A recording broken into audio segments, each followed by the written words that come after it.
यीशु मसीह के सामर्थी नाम में आप सबको शालोम चर्च की तरफ से ईस्टर की ढेर सारी शुभकामनाएं।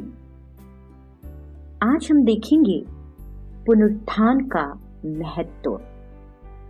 नंबर पहला, यीशु का पुनरुत्थान होने से वह परमेश्वर का पुत्र प्रमाणित हुआ।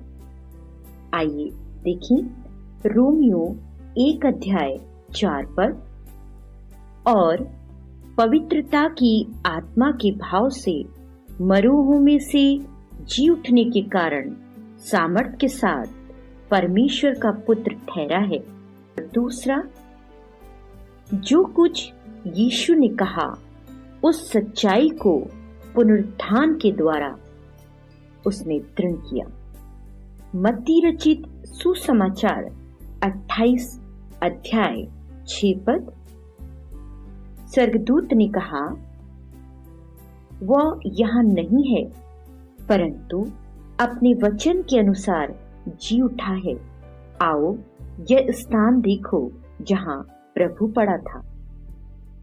नंबर 3, यीशु सब मनुष्यों के लिए पुनरुत्थान को निश्चित करता है।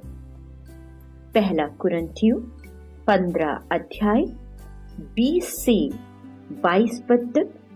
आइए देखें। परंतु सचमुच मसीह मुर्दों में से जी उठा है, सो गए हैं उनमें पहला फल हुआ। क्योंकि जब मनुष्य के द्वारा मृत्यु आई तो मनुष्य ही के द्वारा मरे हुओं का पुनरुत्थान भी आया।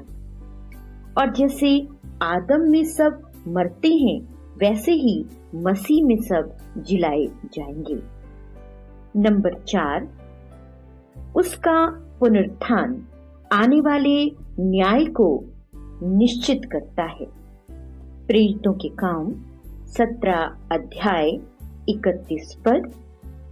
क्योंकि उसने एक दिन ठहराया जिसमें वह उस मनुष्य के द्वारा धर्म से जगत का न्याय करेगा, जिसे उसने ठहराया उसे मरूहों में से जिलाकर यह बात सब प्रमाणित कर दी है।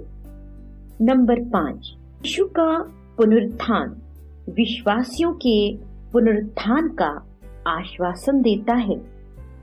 दूसरा कुरिन्थियों 4:14 पद। क्योंकि हम जानते हैं जिसने प्रभु यीशु को जिलाया वही हमें भी यीशु में भागी जानकर जिलाएगा और तुम्हारे साथ अपने सामने उपस्थित करेगा। नंबर 6, पुनरुत्थान के बाद मसीह को कलीसिया के सिर के रूप में ठहराया है। इफिसियों 1:20 से 22 तक। जो उसने मसीह के विषय में किया कि उसको मरे हुओं में से जिलाकर स्वर्गीय स्थानों में अपनी दाहिनी ओर सब प्रकार की प्रधानता और अधिकार और सामर्थ और प्रभुता के और हर एक नाम के ऊपर, जो न केवल इस लोक में पर आने वाले लोक में भी लिया जाएगा, उठाया और सब कुछ उसके पांव तले कर दिया और उसे सब वस्तुओं पर शिरोमणि ठहराकर कलीसिया को दे दिया। नंबर 7, यीशु के पुनरुत्थान के बाद हमें एक दयालु महायाजक मिला। इब्रानियों 4:14 पद से 16 पद तक। सो जब हमारा ऐसा बड़ा महायाजक जो स्वर्गों से होकर गया है, अर्थात परमेश्वर का पुत्र यीशु, तो आओ हम अपने अंगीकार को दृढ़ता से थामे रहें। क्योंकि हमारा ऐसा महायाजक नहीं जो हमारी निर्बलताओं में हमारे साथ दुखी न हो सके, वरन वह सब बातों में हमारी नाई परखा तो गया तो भी निष्पाप निकला।